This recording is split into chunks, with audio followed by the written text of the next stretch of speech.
Olá, eu sou o Dr. Avelino Júnior e eu estou ministrando aulas de odontologia legal para o curso de odontologia do Unifunvic, campus Pindamonhangaba. Hoje nós vamos tratar de documentos médico-odonto-legais. Mas o que é um documento médico-odonto-legal?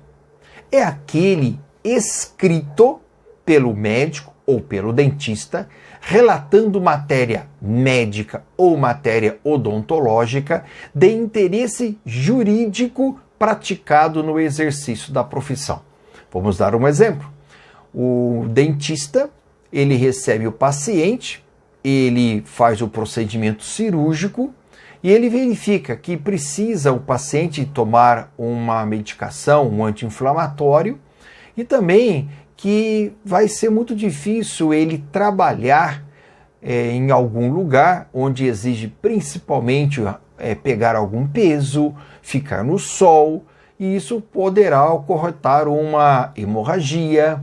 Então, o que o dentista faz? Ele prescreve a medicação, mas ele pode expedir também o quê? Um atestado. E o que vai constar nesse atestado? Vai constar o nome do paciente com a sua qualificação, RG, CPF, o endereço.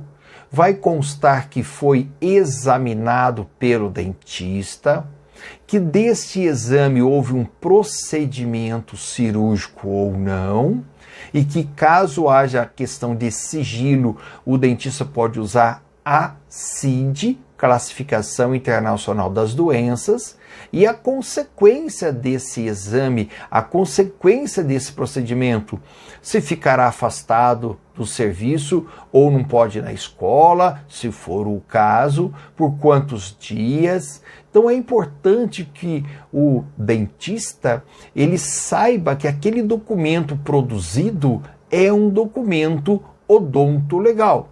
Ou, se for produzido por um médico, é um documento médico legal.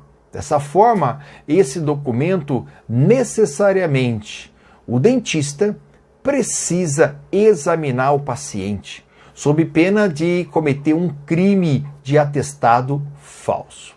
Muito bem, sabendo que é um atestado, que o atestado é um documento médico legal, vamos conhecer a classificação dos documentos. Nós encontramos no mundo dos documentos médico-legais, por exemplo, o boletim médico. O que é um boletim médico? Existem crimes de menor potencial ofensivo. Crimes quando a lei determina que a pena é menor do que 2 anos.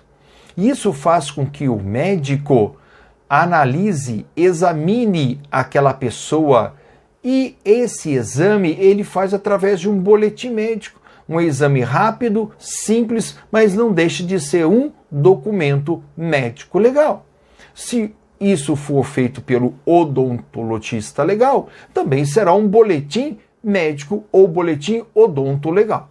Então é uma maneira mais simples, porque o crime praticado por aquela pessoa, vítima ou então indiciado ou suspeito, isso nós chamamos de juizado especial criminal. O juizado especial criminal é que vai julgar os casos de menor potencial ofensivo. E quem determina se o crime é ou não menor potencial ofensivo é a pena do crime. Então nós não estamos falando de laudo, apenas de boletim médico. Um outro tipo de documento médico-odontolegal é a notificação. A notificação é quando o profissional da área de saúde, principalmente o médico, principalmente o dentista, ele deixar de denunciar à autoridade pública doença cuja notificação é compulsória. Por exemplo, uma tuberculose, o médico sabendo que o paciente está com sintomas ou até mesmo saiba que está com a tuberculose, imediatamente o médico tem que notificar a vigilância sanitária, sob pena de ter cometido um crime. Então, se o dentista também detecta alguma doença infecto-contagiosa, é obrigatório a notificação da vigilância sanitária. E isso é um crime se não o fizer, e a pena é de detenção de 6 meses a 2 anos e multa. Um outro tipo de documento médico legal é o atestado, como eu já dei como exemplo. O atestado, portanto, é a simples afirmação por escrito de um fato médico ou um fato odontológico e suas consequências. Nós temos o artigo 302 do Código Penal Brasileiro, que expressa assim: dar o médico, no exercício de sua profissão, atestado falso. Então, da mesma forma que está previsto o Código Penal, que o médico atesta falsamente, o dentista também incorre em crime se atestar falsamente. A pena é de um mês a 1 ano de detenção, e se houver recebimento, se houver lucro, ainda tem a multa. Muitas das vezes, algumas pessoas chegam até o dentista e falam: olha, doutor, dá um atestado aí, eu não posso ir na escola, eu não posso ir trabalhar. E ele, podendo, você mentirosamente vai fazer o atestado. É crime fazer isso, então é crime de atestado falso. Mas nós podemos agora classificar os vários tipos de atestados. Nós temos o atestado clínico, que é esse que eu estou dando como exemplo. Não há uma formalidade, basta que o interessado peça para o médico ou dentista, o qual está no pleno gozo dos direitos. O dentista está podendo trabalhar e o médico também. Mas onde está a complicação? O documento para ser expedido tem que ser um documento que tenha um papel timbrado com o nome ou sobrenome do médico ou do dentista, o endereço profissional do médico ou do dentista. Tem que existir também o carimbo com o número do CRM ou do CROSP, no caso aqui em São Paulo, do dentista, a qualificação do atestante, isso é, quais os títulos. Geralmente o papel timbrado tem lá o dentista, a especialidade dele. Não podemos esquecer da finalidade do atestado. Você atesta que fulano de tal, quer dizer, o nome da pessoa, qualifique, põe o CPF, põe o RG, põe o endereço, que ele foi examinado por você. E nesse exame você diagnosticou alguma coisa. Não pode escrever o diagnóstico? Então põe a CID. E qual a consequência? Fica afastado? Não fica? Então é muito importante colocar a finalidade a que se destina o atestado. Tem muitas pessoas que falam: atesto para o devido fins. Que fins?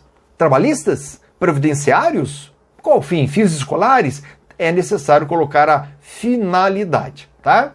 Também as consequências práticas, quanto tempo vai ficar afastado, a data, o local e a assinatura do médico que está, ou médico ou dentista que está atestando. Um outro tipo de atestado é o atestado para fins previdenciários. É muito frequente esse atestado na infortunística. Infortunística é a parte da medicina legal e da legislação social que trata dos riscos industriais, acidentes de trabalho e doenças profissionais. Então, muitas das vezes a pessoa vai afastar do serviço ou pede um auxílio doença no INSS, ela vai com atestado. Atestado para fim previdenciário. Claro que chegando lá no INSS, você vai passar para um perito do INSS. Ele vai reavaliar você, vai analisar o atestado particular que você está levando, mas o atestado pode ser, sim, para fins previdenciários. Um outro tipo de atestado é o atestado para fins de internação compulsória. Tem a finalidade específica de revelar a doença infecto-contagiosa, evitando o risco à população. Então, na realidade, o médico está obrigando a internação. Por isso, não justifica de sigilo. Ah, mas aqui não tem o CID. Não, você vai entregar essa internação compulsória para um estabelecimento onde haverá a internação. E a notificação é para a autoridade sanitária. Um outro tipo de atestado é o atestado de óbito, que somente o médico, aqui não entra o dentista, só o médico pode constatar a morte. Então há uma necessidade de preenchimento de um formulário rigorosamente controlado pelo seu número para atestar o óbito da pessoa. Claro que quando há um crime, o médico legista precisa fazer a necrópsia. Mas tem muitas pessoas que morrem em casa, porém não tem nada a ver com crime. Então, em algumas cidades tem o SVO, o Serviço de Verificação de Óbito, onde o médico legista, concursado na prefeitura ou no estado que não do IML, também possa elaborar todo aquele atestado de óbito e constatar a morte. Muito bem, então temos aí os tipos de documentos médicos legais, o boletim médico, a notificação e os atestados. Um outro tipo de documento médico odontolegal são os relatórios. Os relatórios são documentos resultantes de atuação médica ou odontológica em serviço médico odontolegal ou por determinação judiciária. Nós podemos dividir o relatório em duas partes, em auto e laudo. O auto é quando o dentista ou quando o odontologista legal ou médico legista vai constatar a causa mortis e o delegado chega com toda a sua pessoal, o escrivão, e fica lá, tanto o odontologista quanto o médico legista, explicando, analisando, e fica o escrivão de polícia redigindo, como se fosse uma ata. No final, todo mundo assina. O médico assina, o delegado, o escrivão. Isso é autuaram. Mas o laudo é só feito pelo médico ou pelo odontologista. Aí não tem a participação de ninguém escrever no lugar do médico. Então, o laudo é a elaboração do profissional médico ou odontologista, onde ele vai relatar pormenorizadamente tudo que ele julgar de interesse e atendeu aquele caso. E nós já vimos que o laudo, já tem uma aula específica disso, é importante colocar o preâmbulo, o histórico, a descrição, a discussão, a conclusão, os quesitos, respostas dos quesitos e data, assinatura e também o carimbo do médico ou do odontologista legal. E por último, o último documento médico legal é o parecer. Parecer é o ponto de vista de um médico sobre fatos referentes a uma mesma questão a ser oferecida. Portanto, enquanto o laudo, o médico ou o dentista está, na realidade, examinando, o parecer é o ponto de vista sobre aquele assunto. Pode até ser que o odontologista legal venha a examinar o paciente e vai emitir um parecer. Parecer não é laudo, parecer é ponto de vista, laudo é o que está sendo visto. No laudo, o odontologista legal analisa, vê, escreve. Parecer, o odontologista analisa, vê, porém ele dá o ponto de vista dele. No laudo não é ponto de vista, é o que está ali, é o que está ali. No parecer não, é o ponto de vista. Ok? Então, com isso, nós encerramos os documentos médico-odontolegais, essa aula 14. Acompanhe comigo as minhas aulas, tanto no Instagram quanto no meu canal do YouTube. E eu aguardo vocês na próxima aula. Muito obrigado, até mais.